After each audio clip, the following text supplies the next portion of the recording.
Alright, good morning mga boards. So maaga tayong bumiyahe ngayon. Alas 7. Try natin ang bumiyahe ng 7 to 12 ng tanghali.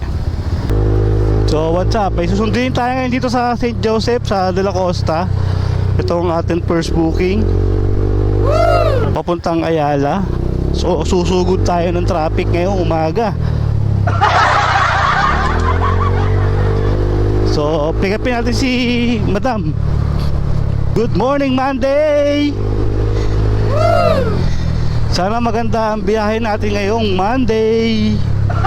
Sana makarami at sana safe tayo.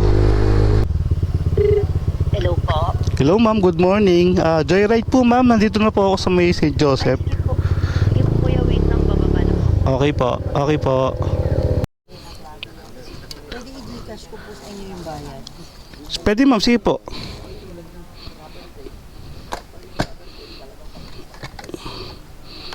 Laptop po yan ah.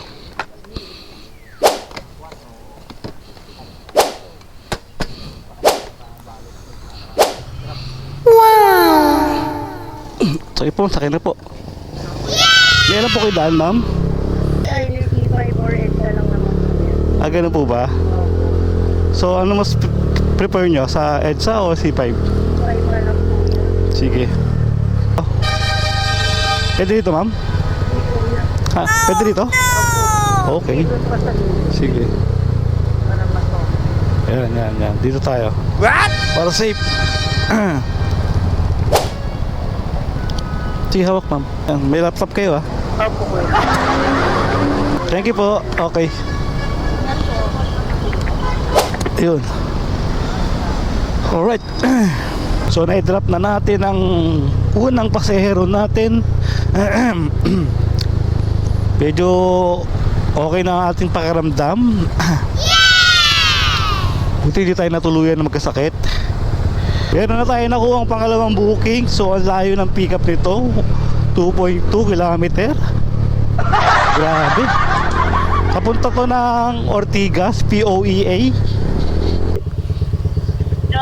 Hello ma'am, good morning. Joyride po, nandito na po ako sa may barangay na to o ano?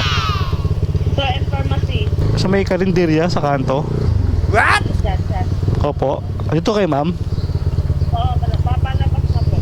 Sige po. Ay, boards! Ang malas natin! What? Nakachinelas yung pasero natin, hindi natin nakita mga boards. Napansin na lang natin yung ano na eh. Nasa kalagitnaan na tayo, kaysa naman pababayin pa natin yun. Pakamalas. Lunes na lunes, nahuli tayo.